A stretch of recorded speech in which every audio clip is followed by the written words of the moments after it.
Hi, I'm Eric. I fell on my phone and welcome to another video. Today we are listening to 3 bonus tracks from Flavors of Entanglement, or at least the era of Flavors of Entanglement by Alanis Morissette.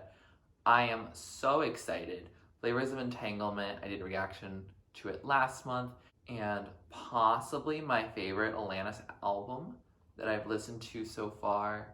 I think it's the production, really. I'm a big fan of it. Like, it feels very much 2000s, like, nostalgic era, you know, the era I grew up in.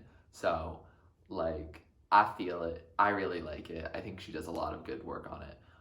I don't want to say it for sure yet, but really a big fan of this era, and it feels very nice, although I've really liked every album from her that I've heard so far. After reacting to the deluxe edition, I was informed that there are 3 other tracks from this era that I should listen to. So those include Break, 2020, and It's to Grow Up. So that's what I'm going to do. I'm just going to be listening to these 3 tracks today, giving my thoughts on it before I get into Havoc and Bright Lights, which will also be coming out this month, and I'm very excited about that. I could not find these on Spotify, so I will be providing links to the YouTube videos that I am listening to in order to, have a reaction today. I'll put those down in the description below. Anyways, let's get into it. Our first track is going to be Break. Ooh, we're already starting pretty rock heavy. Contained and suppressed and swallowed.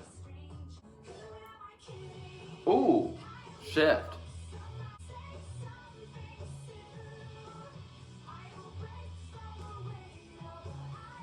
If I don't say something soon, I'll break. Ooh. Ooh, this production is so fun. It's unbridled and brazen. I will move on, I'm certain of that. Oh, very rock vibes. Oh, wow. She's just holding that. So that was Break, and I really like that, starting our adventure off tonight. Like, I very much enjoy the production. Fits with Flavors of Entanglement quite well. Have no idea what edition this song was on, but definitely fits the vibe of Flavors of Entanglement, that's for sure. It definitely feels like a song about, Orion and her being like, yo, if I don't say something soon, I'm going to break. And so I can't be that kind. I can't be a Mother Teresa.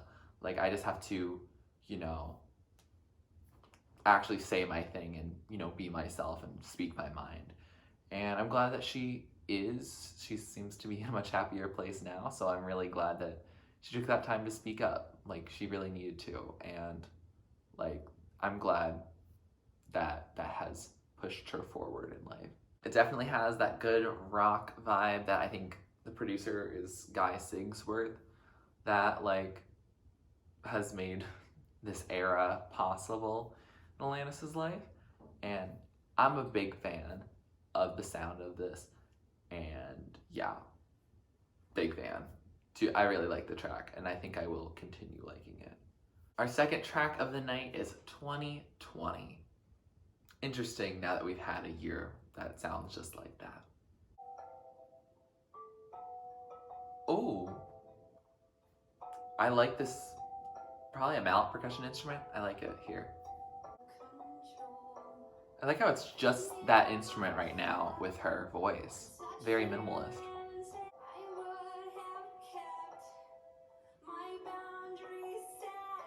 I would have kept my boundaries set.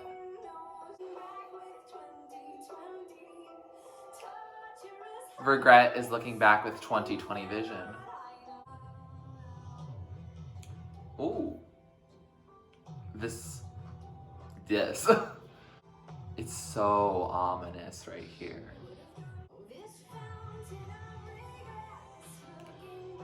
This fountain of regret is looking back. Ooh. This mountain of remorse. I love these metaphors. I feel like we don't like really like build, we just kind of go like waves around it. Oh, it was like harp, I think it is. Like it. Love it. Oh, we're fading away in these like waves of that. Whoosh.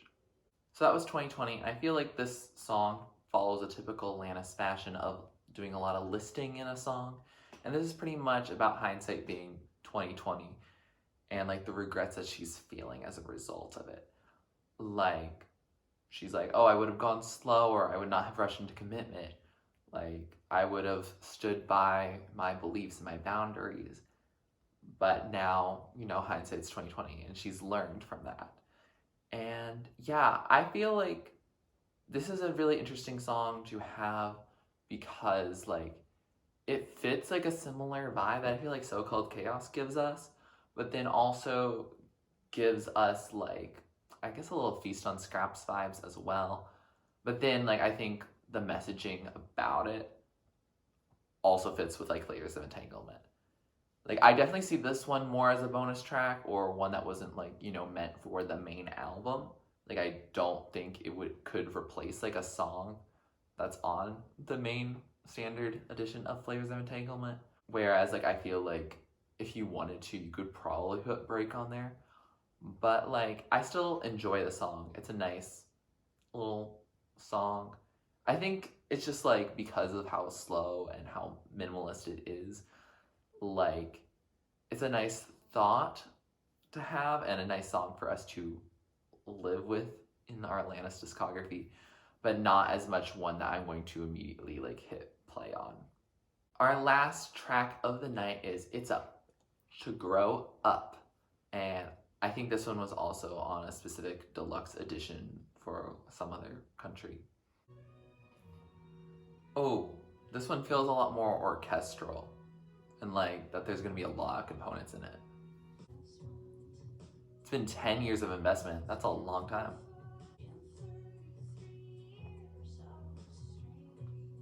It's been 33 years of her standing. Was that her age at the time?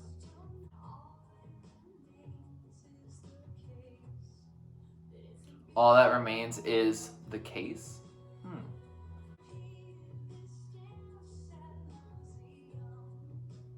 Repeated this dance ad nauseum.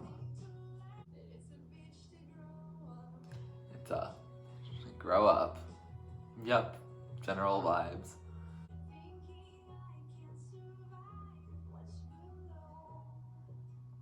I can't survive what's below. Ooh.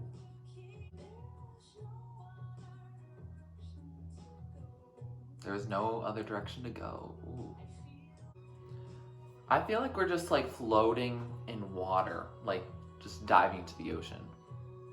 Like, definitely get some big blue vibes here. I don't know if y'all get that. I feel like we're just like starting to fade out on this like general post-chorus vibe, and yeah, I feel it. Ooh, shiny way to fade out. So that was It's Should Grow Up. Hereafter, I'm just gonna say grow up. And yeah, I like that track. It was a nice song to just vibe to.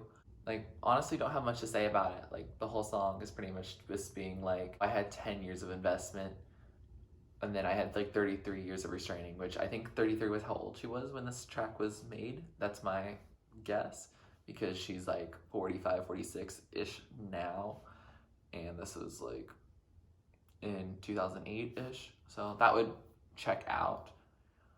And yeah, I liked it. Like, again, I felt like I was just swimming through like some water, like either floating it, but like kind of floating like underneath the water. But like, don't worry, I can still breathe there. Like, it just felt like, you know, you're just like letting the water take you, I guess. And yeah, it's a very interesting sensation for me, my synesthesia vibes.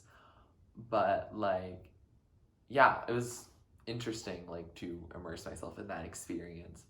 Like, you know, as someone who's 21 right now, like, I don't think I'm the primary audience for this song. However, I do like it sonically. I think it definitely fits the era vibe well. It's definitely much softer than many of the tracks on Flavors of Entanglement, but it's like still works with some of the softer tracks on Flavors of Entanglement. Like I definitely see it along the lines of like an Orchid or a Not As We kind of vibe. And like, yeah, I do like it. Yeah, I think if I were to rank the 3 tracks in terms of how much I like it, it's probably having Break at the top, followed by Grow Up, then 2020 at the bottom.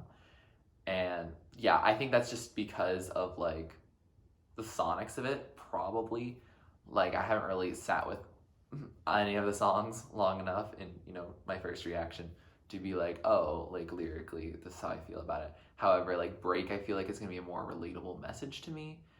And like the regrets that she's gonna have after going through like a divorce or a calling off engagement, like that's gonna be much different than my life as a 21-year-old. And yeah, like I definitely do vibe with the song though. It's definitely a fun, chill one. Like it's not fun, but like it's sad, you know, like classic, but it's fun in the sad way, if that makes sense. So with that, we have come to the conclusion of this video, and I'm really happy I listened to some of these bonus tracks before getting into the next album. I like wrapping up an era nicely. I know in the future I'll probably be going back and watching music videos from different eras, which will be fine. But like in terms of actual song material, I'm glad that I am listening to these now. And yeah, I hope you all have had the time to listen to these because I do recommend them. They're nice additions to her discography. As I said when I was talking about Grow Up, like I definitely think that Break is going to be at the top, and then probably Grow Up, and then probably 2020. That's just my guess. I'll put something on the screen in case that changes, but otherwise you can bet probably on that. But yeah, I think they're all songs I would listen to again. Like definitely songs that are good, and especially Break I think could be like a contender for like main album respect. Whereas these other ones I feel like they're like more like B-sides. They're more like, oh, I like that these songs exist, but like it's not like life-changing that it happened, and I probably won't listen to them super regularly, if that is clear. But overall, I'm really excited for Havoc Bright Lights. It's gonna be so much fun, and then I will be doing a lot more shorter Alanis type videos and going back into certain things. So please let me know if there's music videos, there's tracks from eras that, you know, weren't released on a full album. Like, let me know so I can definitely get into that, because I have really loved everything I've heard from her thus far, and I can't wait to explore more of her. If you like this video, please like it. Please comment down below if you'd like me to react or listen to next. Please subscribe to my channel if you're not already and you'd like to be. And thanks for watching. This is TurtleStormer. Catch you later. It's storming turtles from out of the sky. Turtles don't need to know why. Smile big. Oh.